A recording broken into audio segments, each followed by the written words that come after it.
proverb that says, all beginnings are hard. And whoever came up with that clearly had my family in mind.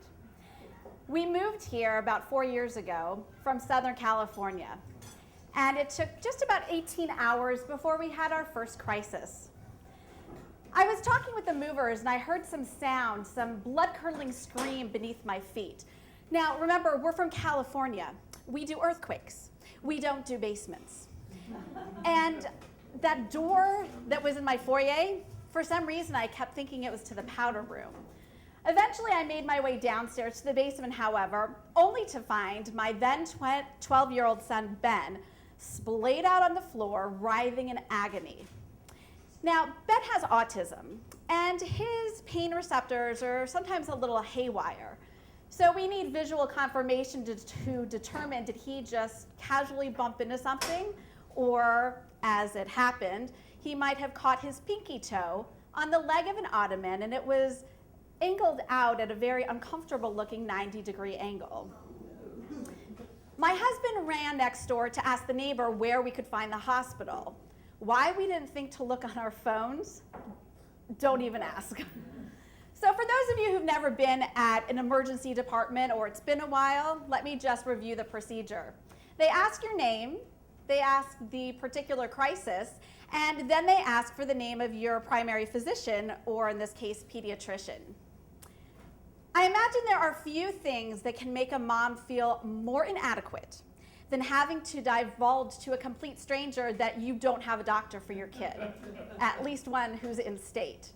Now, in my defense, as I explained to the very nice lady at the desk, we had only lived in the Commonwealth of Pennsylvania for 18 hours, and I swear to God, it was on my to-do list. Anyway, we survived that crisis. And a couple of weeks later, we even got to experience our very first hurricane.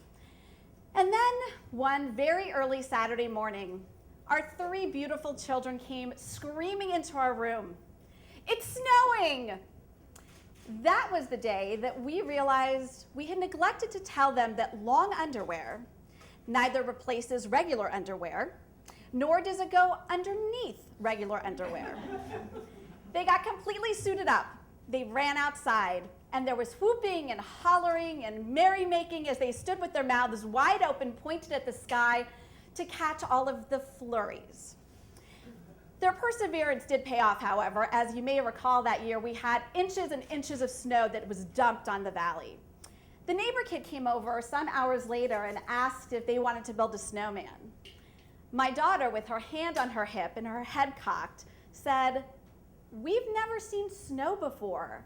We don't know how to build snowmen." They're pros by now. The one who had the biggest transition to make really was me. Back in California, I was a full-time congregational rabbi. Here in Pennsylvania, I am what my children call a house mother.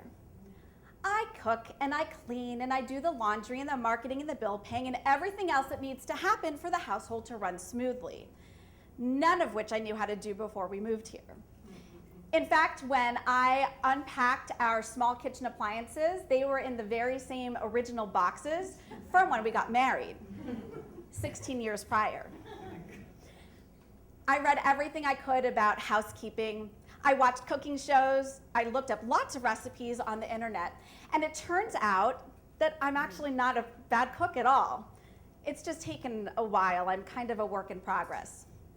So sometime after we moved, we got a telephone call from the propane gas company. They wanted to make an appointment to come and check our tank. I assured the lady on the phone that we didn't have a propane tank. I was quite certain I would have noticed something that large on my property at some point. So she asked me the following question: "How do you cook?" Oh, so much better than when we first moved here. You wouldn't believe it. I have been trying so hard, and my kids even like some of the stuff I'm making. Oh no, dear. Electric or gas? Thank you.